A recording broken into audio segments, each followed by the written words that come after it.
Eu lembro quando eu estava começando esse trabalho pastoral. Então, eu tinha 14 anos quando Deus me salvou, e aí tinha 19 quando cheguei na Igreja Bíblica Batista do Planalto. E aí com 19 no final, nós começamos um trabalho no bairro do Dendê. Era assim que chamava, o bairro do Dendê. Aquilo que, se você queria saber onde era o Dendê ou a Baixada, era só abrir o jornal, principalmente ao meio-dia, a Barra, né, lá, aí você via pontos turísticos daquele lugar. O Forró da Bala, muito conhecido, ou a Esquina do Pecado. Tinha esses dois pontos turísticos lá no Edson Queiroz. E Deus, por sua graça... Ainda tem, né? E tinha a Babilônia também, verdade. Então, Então Deus, por sua graça, nos enviou para lá. E aí nós tivemos a alegria de ser usados pelo Senhor para nascer uma igreja. Nós temos alguns pastores da igreja de lá que aqui vieram nessa noite.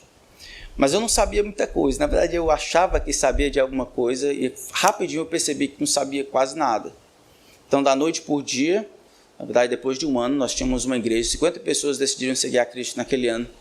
E aí eu tive que parar de evangelizar para tomar agora o tempo necessário para discipular as pessoas. O trabalho de evangelismo foi caindo e o trabalho de discipular e maturar e ajudar e pregar e ensinar, consolidar a igreja se tornou muito cansativo. Eu não fazia a menor ideia do que um pastor fazia. A menor. E aí, naquela dificuldade, eu resolvi estudar o que a Bíblia dizia sobre um pastor. Abri a Bíblia, fui para as cartas pastorais, especificamente 2 Timóteo, e passei muito tempo nessa carta, tentando descobrir o que eu tinha que fazer, onde eu deveria gastar a minha energia, o que deveria consumir minha atenção, o que de fato eu deveria focar, ou abalizar o meu ministério para saber que eu estava fazendo certo, ou estava fazendo errado, ou tinha que corrigir.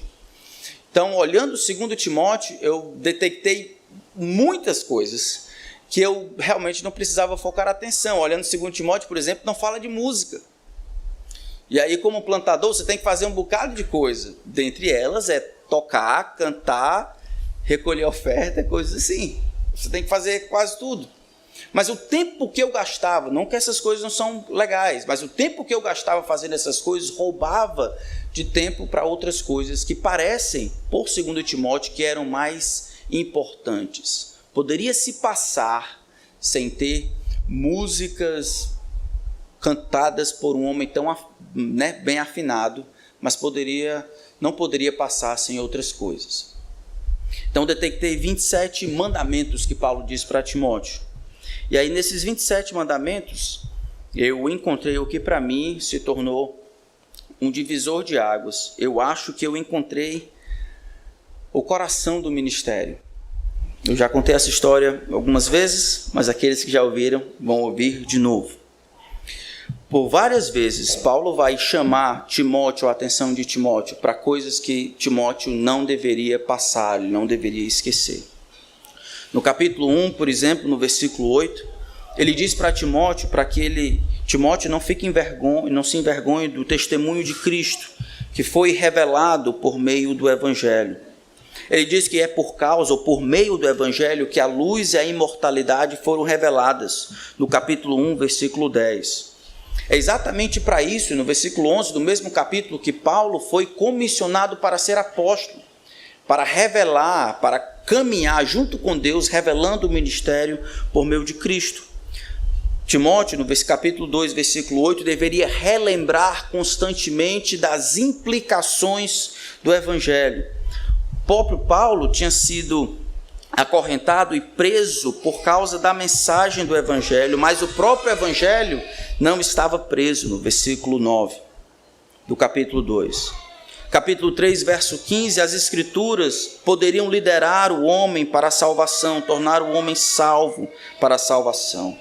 A razão disso é que elas eram inspiradas por Deus, versículo 16 e 17. Capítulo 4, versículo 2, a despeito de todo o vento contrário, diante de Deus, dos anjos eleitos, de Cristo Jesus, Timóteo precisa se concentrar em pregar este Evangelho, em explicar a palavra de Deus. Quando os homens resolvem negar a Deus, eles negam a vontade e o desejo, a sensibilidade, eles não suportam a proclamação do Evangelho. Capítulo 4, verso 3. Paulo fortaleceu Timóteo assim que ele termina a carta. 4, versículo 17. Deus me fortaleceu, todos me abandonaram, mas Deus me fortaleceu para que o mistério do Evangelho fosse cabalmente manifesto. Parece então que muitas coisas passam, ou muitas coisas eles caminham na periferia do ministério cristão. O Evangelho, no entanto, e a maneira como nós nos relacionamos com ele, nós usamos o ministério e as suas implicações para determinar, para burilar, para nivelar o nosso ministério. Isso pode ser dito que é o coração dele. O Evangelho, então, esta mensagem do que Deus fez em Cristo e as suas implicações deveriam nortear Timóteo, agora que Paulo não está presente. Era por meio do Evangelho que Deus fazia as coisas acontecerem. Era para a propagação do Evangelho que Paulo, então, havia sido fortalecido na prisão. Remover o Evangelho e as suas implicações, ou de alguma forma mudar o plano de Deus em mover o seu reino por meio do Evangelho por outras coisas e distrações, iria arrancar o coração do ministério de Timóteo. Dentre essas muitas, nós encontramos uma que eu gostaria de ler com os irmãos. 2 Timóteo, capítulo 2, verso 15. Se é dito que se o coração do ministério cristão é o relacionamento do ministro com o Evangelho, ou com a palavra de Deus sendo proclamada, revelada pela Escritura, é assim que eu estou entendendo o Evangelho. Aqui nós encontramos a aorta, a veia arterial. Capítulo 2, verso 15. Diz assim a palavra do Santo Deus: procura apresentar-te a Deus aprovado, como obreiro que não tem de que se envergonhar, que maneja bem a palavra da verdade. Esse é um texto conhecido.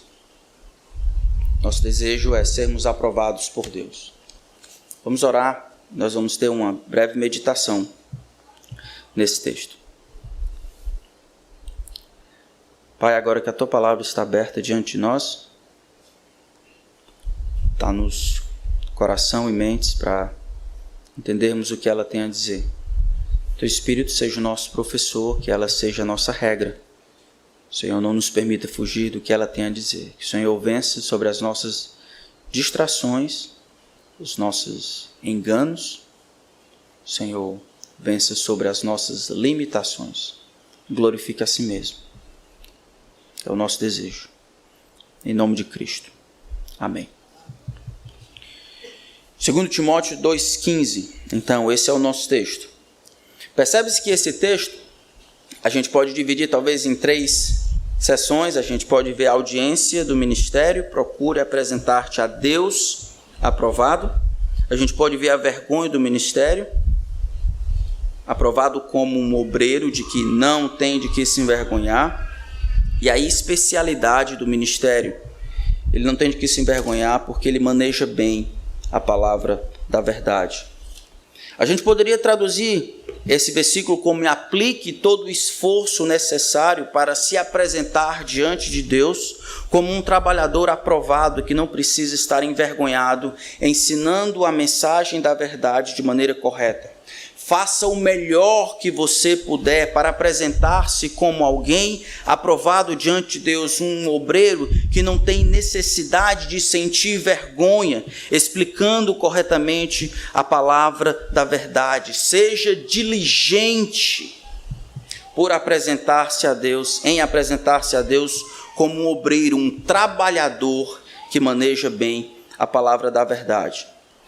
Em primeiro lugar, a audiência do ministério. Paulo, então, tenta sumarizar para quem Timóteo estava trabalhando ou realizando as coisas como ministro de Deus. Procura apresentar-te a Deus. Procurar aí tem a ideia de se esforçar, aí então de ser diligente, e dá a entender que esse esforço para tornar-se ou para ser aprovado ou considerado aprovado diante de Deus, implica que essa aprovação ou essa aprovação diante de Deus, ela não vai acontecer se nós tratarmos o ministério de maneira leviana. A palavra esforçar, às vezes é traduzida em versões de outras línguas como seja diligente, coloque isso na frente dos seus olhos, tenha essa como sua prioridade principal, realize este trabalho e não outros, não se perca em distrações outras, aplique-se cotidianamente em realizar isso, esqueça as outras coisas, foque em realizar essa atividade. Procurar apresentar-se aprovado diante de Deus. E aí eu preciso dizer isso porque na modernidade, pessoas jovens, talvez como eu e muitos daqui, acham que ministério é quase um piquenique, né? Você tem uma câmera, um microfone legal, e aí você acha que pode pastorear e ser aprovado diante de Deus porque você tem umas coisas legais para dizer vez por outra.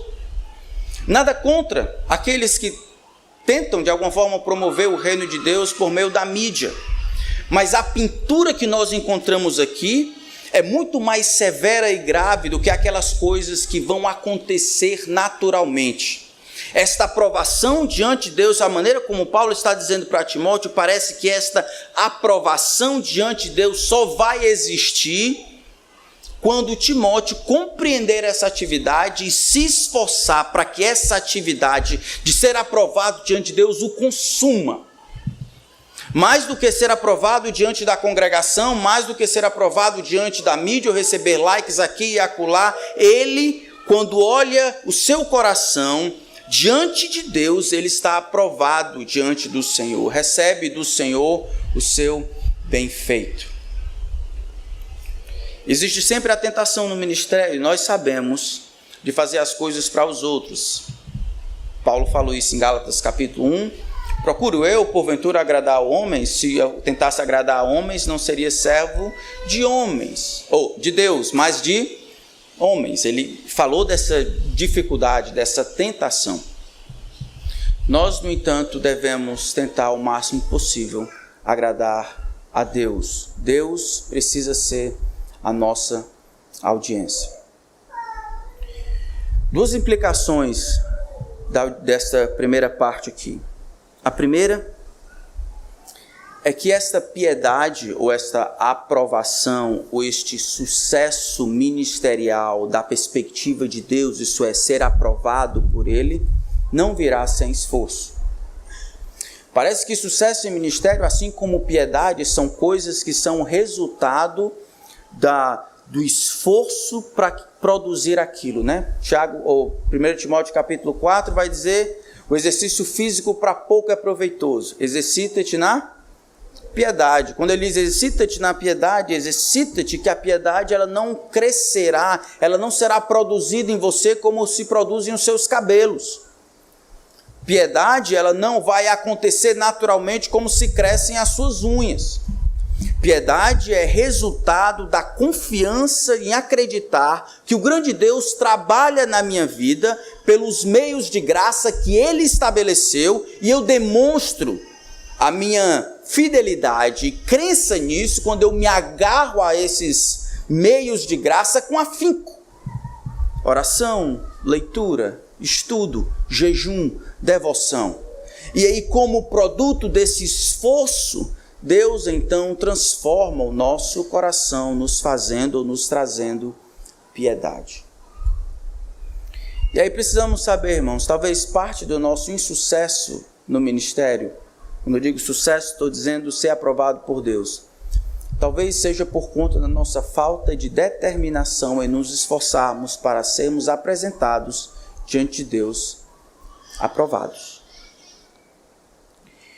Em segundo lugar, essa palavra aprovado aqui, ela dá a ideia de tempo. Aprovado parece ser aquilo que acontece depois de um período de teste. Eu lembro uma vez, uma conversa que tive com alguém que tem um carro blindado. E ela me disse, chegou lá para fazer uma cotação e falou sobre essa questão de teste. Rapaz, eu queria a cotação, isso aqui negócio funciona mesmo? Ela perguntou para o vendedor, sim, claro. Rapaz, você garante que funciona? Sim, claro.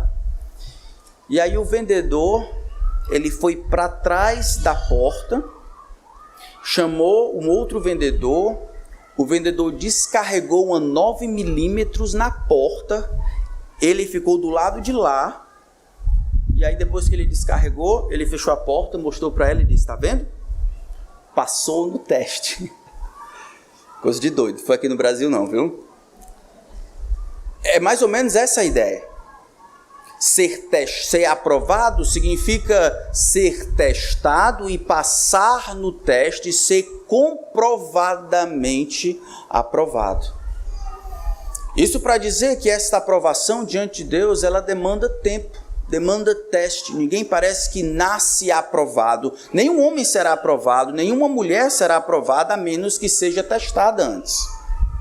É o teste, então, é o teste que vai produzir um bom ou um não tão bom resultado. Então, Deus é aquele a quem servimos. Deus é a audiência do nosso ministério. Depois ele muda e fala um pouco sobre essa vergonha do ministério. Procura apresentar-se a Deus aprovado como obreiro que não tem de que se envergonhar. Ele não tem motivos de sentir vergonha.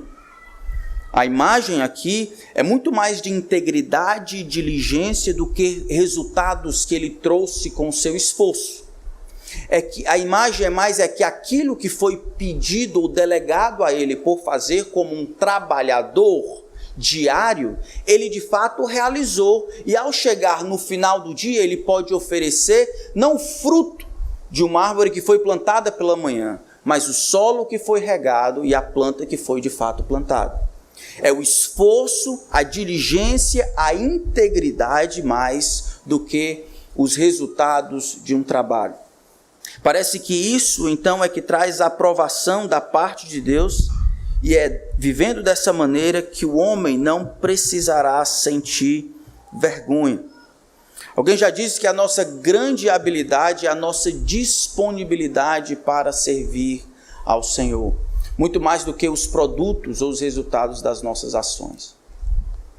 O que me chamou a atenção naqueles primeiros anos, quando eu li esse texto, foi o link que Paulo faz entre ser aprovado por Deus, vergonha e a palavra de Deus.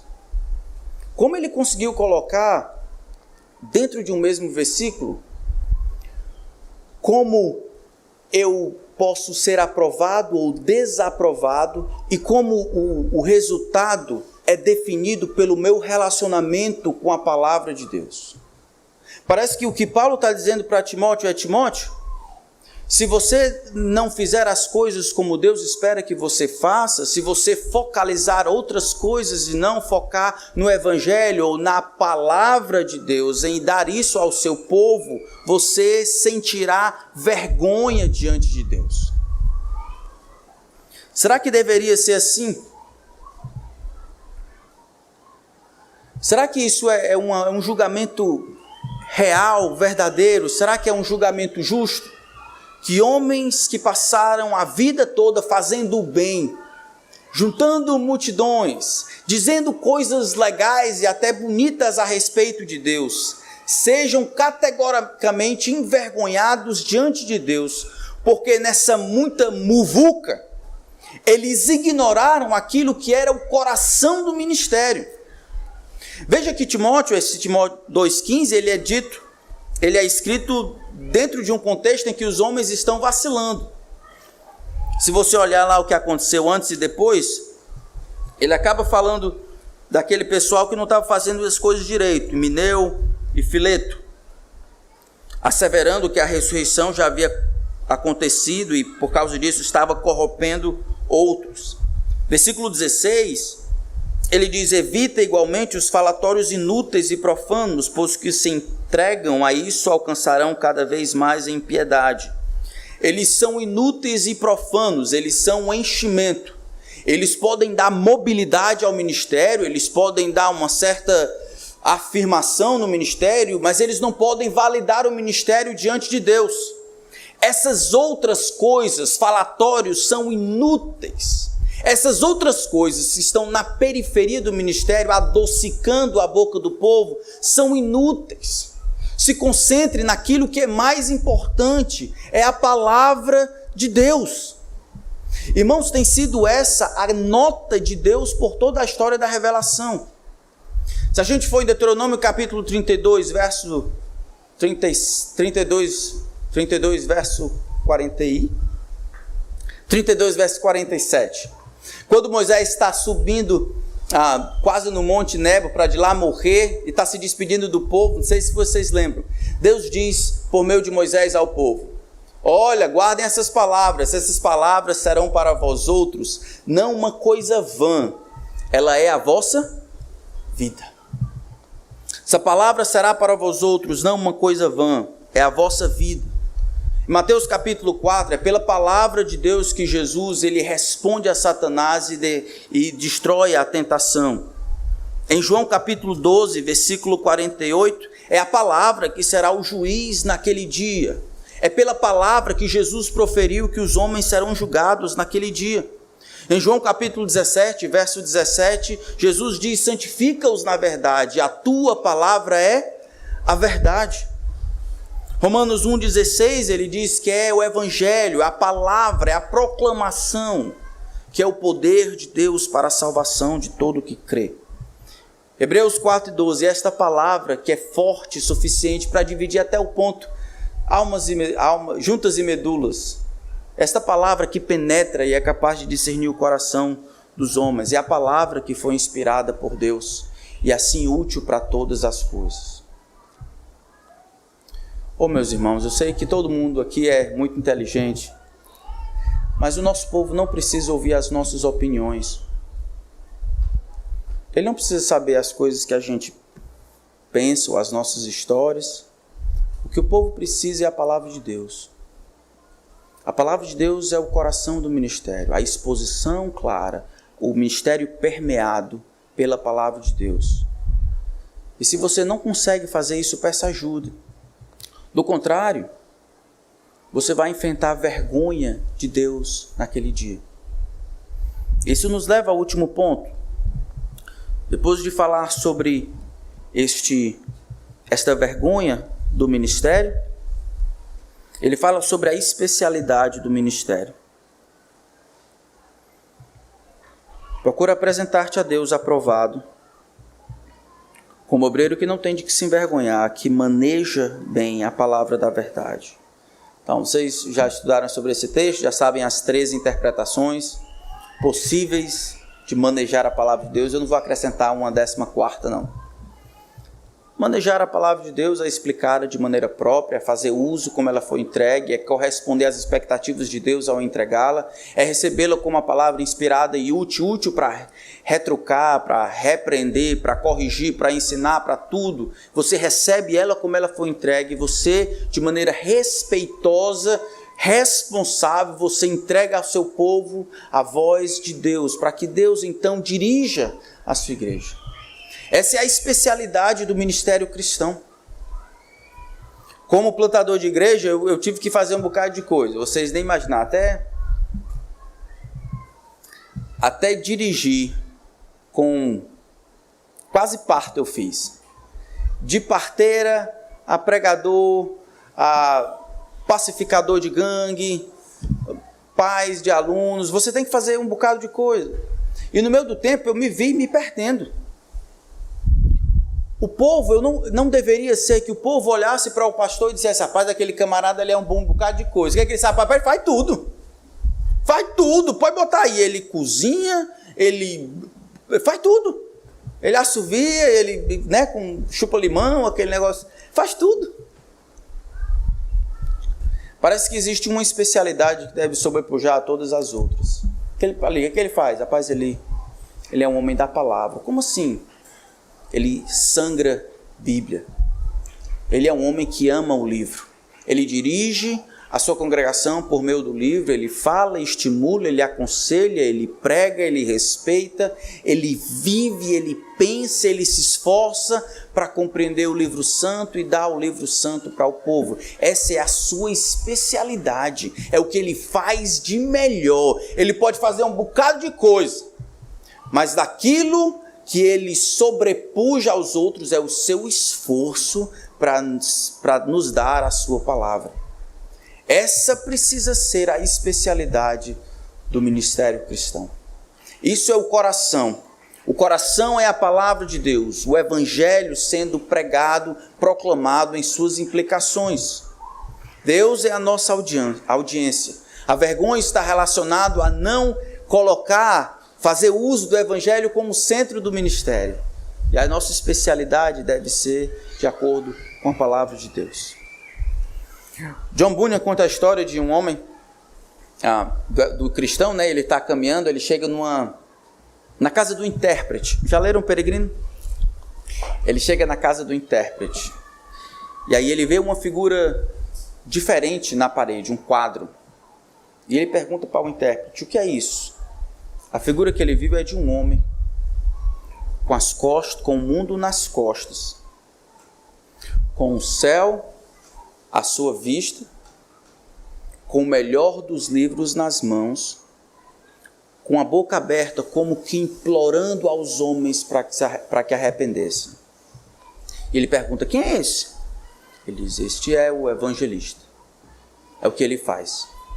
Ele tem o melhor dos livros das mãos, ele tem o mundo nas suas costas, ele tem o reino e a expectativa do reino à sua frente. E ele implora aos homens para que escutem o evangelho uma vez mais, para que creiam nesse evangelho. Irmãos, a história continua sendo a mesma. Deus nos deu um livro, e o livro é o nosso coração. Se a gente perdeu o coração, a gente perdeu tudo. Nosso desejo é que durante esses dias, à medida em que esse tema de sermos mais bíblicos, e sendo mais bíblicos, sendo mais saudáveis, e sendo mais saudáveis, gerarmos igrejas mais saudáveis, à medida que isso acontece, que a gente avalie nosso ministério. A gente pergunte para os nossos irmãos quem nós somos para eles, o que mais marca a vida deles no nosso ministério. Que seja a Bíblia a resposta. Nosso esforço por entregar a pura e perfeita palavra de Deus. Amém? Vamos orar. Pai, eu queria agradecer a Ti pela Tua bendita palavra, pedir que o Senhor encoraje meus irmãos e irmãs aqui. Enquanto eles fazem uso da Escritura, que eles sejam consumidos por ela. Que a Tua palavra restaure, que a Tua palavra renove, a Tua palavra dê sabedoria aos simples, que a Tua palavra, Senhor, ilumine os olhos, que ela, a Tua palavra, seja mais desejável do que ouro, mais do que muito ouro depurado, e seja para ela que os nossos corações e mentes vão, caminham, buscam conselho para nos guiarmos diante das muitas dificuldades e desafios dessa vida. Ajuda-nos, Senhor, a termos o nosso coração e o coração do nosso ministério correto diante de Ti, para que naquele dia possamos ouvir do Senhor: muito bem, servo bom e fiel, entra no gozo do Teu Senhor. Ajuda-nos a sermos fiéis a Ti até o fim. Nós oramos assim, em nome de Cristo. Amém.